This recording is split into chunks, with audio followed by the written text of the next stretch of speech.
오늘 발표된 미국 경제 지표 딱 하나 나왔습니다. 미국 잠정주택 판매 지수가 나왔는데 5개월 연속 하락했습니다. 이게 이 투자 심리를 조금 약화시킨 것 아니냐라는 분석도 나오고 있는 상황인데요. 오늘 저희가 얘기 나눌 부분은 이 잠정주택 판매 지수에 관련된 부분은 아니고요. 좀 흥미로운 리포트가 나와서 좀 소개를 해드릴까 합니다. 이 중국인들이 미국 시장에 대해 부동산 투자에 지금 막 나서고 있다라, 이 부동산 러시가 지금 일어나고 있다라는 얘기가 나와서 일단 CNBC 영상을 통해서 어떤 상황인지, 지금 중국인들이 얼마나 미국 부동산에 투자를 하고 있는지 상황부터 먼저 좀 확인을 하시고 다시 얘기 나눠보도록 하겠습니다. They see the market here, there's still room for appreciation. What's driving them over here is that they have this cash that they have and they want to park it somewhere or invest somewhere. But they're not just investing in real estate. They are investing in their children's future, specifically their education. We're seeing a lot of Asians who are buying here as an investment, but their kids are going to school here. For now, he's renting the home and getting a 5% return.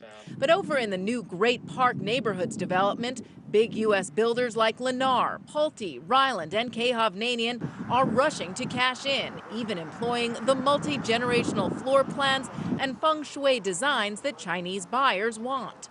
The price they're looking, it doesn't matter, 800, 1 million, 1.5, whatever. They like it, they will. 자, 방금 마지막 인터뷰에서도 나왔지만 가격이 지금 문제가 아닌 것 같습니다. 일단 돈 되는 또 이런 교육 환경이 좋은 쪽의 어떤 자산 투자는 중국인들이 계속해서 지금 나서고 있는 모습인데요. 시사하는 바가 있을 것 같습니다. 신 대표는 어떻게 보셨습니까? 저는 이 영상을 보면서 이런 생각을 좀 했습니다. 과거 이제 1985년 밑으로 좀 돌아가 보면요, 일본에 대한 엔화의 어떤 그런 움직임들, 그때 당시에 이제 동경의 부동산 가격이 상당 부분 상승을 했었고요. 이런 상황들이 이제 결국에는 이제 전반적인 플라자 협의까지 이제 이르게 되면서 일본이 어떤 장기 20년 이상의 장기 침체에 빠져드는 그런 상황까지 야기시키는 그런 결과가 나왔었죠. 이제 그때 상황 좀 돌아다 보면 동경을 팔면 미국 면적의 절반을 살 수 있다라는 그런 얘기까지 돌 정도로 일본의 어떤 해외 부동산 투자에 대한 열기가 엄청나게 이제 심했었다라고 좀 볼 수 있을 것 같습니다. 지금 현재 중국인들 외국에 대한 부동산 사는 거 지금 비단 미국뿐만이 아니죠. 우리나라에서도 어마어마하게 지금 사고 있는 것으로 이미 과거 몇 년 전부터 지금 현재 나타나고 있는 그런 상황이고요. 심지어는 이제 송도에 있는 아파트 대부분 많이 중국인들 사고 있다는 얘기 들려왔고, 그다음에 제주도에 있는 땅도 많이 콘도미니엄도 많이 매입을 하고 있다는 그런 얘기 들려오고 있습니다. 이런 부분들 추가적으로 이제 미국 부동산을 과연 중국인들이 이제 상승 기조로 만들어낼 수 있을까라는 그런 부분에는 조금 이제 의문이 가고요. 중국인들의 국부를 과연 그들이 어떤 쪽으로 지금 표출을 하고 있나라는 쪽에 저는 오히려 포커스를 맞추고 싶습니다. 그들 지금 계속해서 이제 외국의 부동산 많이 사고 있고요. 특히나 사치품 많이 사고 있고요. 이제 최근에 이제 사치품들을 주로 매매를 하고 있는 백화점에 이제 사치품 매장 이렇게 가보면요. 겨울이 왔으니까 밍크 코트를 좀 예로 들어보겠습니다. 밍크 코트를 지금 매매를 담당하는 담당 매니저들 얘기를 들어보면요. 지금이 밍크 코트를 살 수 있는 어찌 보면 가장 싼 시기다라는 그런 얘기도 하고 있습니다. 왜냐하면요. 중국인들이 앞으로 밍크를 사기 시작하면 밍크 가격이 천정부지로 오를 가능성이 매우 높다라는 그런 얘기들까지도 들려오고 있다라는 거. 어찌 보면 그들의 어떤 부에 대한 표현, 어떤 방식, 이런 부분들을 생각해 본다면 아마 상상 이상이 되지 않을까, 이런 정도로 말씀드리겠습니다. 싹쓸이 쇼핑이죠. 싹쓸이 쇼핑. 그렇게 또 싹쓸이 쇼핑을 하니까 아까 영상에서도 미국의 대형 건설사들이 중국인들의 입맛에 맞는 집을 짓기 위해서 혈안이 돼 있다. 이렇게 신경을 쓰지 않을 수가 없는 상황입니다.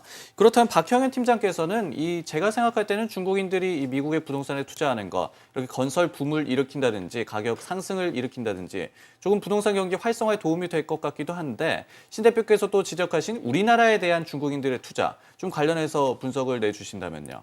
예, 앞서서 신 대표께서 말씀을 해주셨지만 이 중국인들의 미국 부동산에 대한 투자는 비단 미국 그리고 부동산에 대한 투자일 뿐만 아니라 이 해당 국가나 혹은 자산을 가리지 않는 투자라고 봐야 될 것 같습니다. 앞서 우리가 그 인터뷰 영상에서 살펴봤던 내용과 또 하나의 또 말씀을 드리고 싶은 것은 비단 뭐 투자 성격이나 뭐 자녀의 교육을 위해서 이 부동산을 매입하는 것뿐만 아니라 이 최근에 불거지고 있는 특히나 더욱 불거지고 있는 중국의 환경 문제와도 전혀 무관하지 않는 내용이라고 생각을 합니다. 얼마 전에 기사를 하나 보니까 이 그러니까 미국의 중국 대사가 사임을 했는데 뒤에서 들려오는 루머에 의하면은 뭐 환경 문제 때문에 이 베이징의 오염 때문에 사임을 했다, 본국으로 돌아가길 원했다라는 그러한 루머가 있을 정도로 이 베이징의 대기 오염은 상당히 심각한 상태인 것으로 알려지고 있습니다. 이러한 부분들로 인해서도 또한 부동산 투자, 해외 부동산 투자의 열기가 또한 불고 있는 것으로 보입니다. 더불어서 이 위안화의 강세 문제에 대해서도 좀 생각을 해봐야 될 것 같은데요. 이 상대적으로 달러가 약세, 그러니까 싸게 보이는 달러화로 표시가 되는 이 자산들을 매입하는데 중국인들이 힘을 쏟고 있다라는 얘기일 수도 있겠고요. 더불어서 이 부동산뿐만 아니라 전반적으로 중국인들의 소비가 이 위안화의 강세와 함께 상당히 그 힘이 막강해지고 있다라는 점에도 우리가 또한 주목을 해봐야 될 것 같습니다. 이미 뭐 중국인 지난번에 우리가 그 솔로데이 때도 언급을 했었지만 이 중국인들의 온라인 쇼핑의 열기는 상당히 뜨거운 것으로 알려지고 있고요. 이번에 그 미국의 블랙 프라이데이 이후로 이어지는 쇼핑 시즌이 이전보다 상당히 그 기간이 짧다고는 하지만 내년 1월 달이 되면 또 중국의 춘절 명절이 시작이 됩니다. 이제는 어찌 보면은 이 미국의 쇼핑 시즌 이것보다는 중국의 쇼핑 시즌에 좀 더 우리 기업들 또한 투자자들이 주목을 해야 되지 않는가라는 생각을 합니다.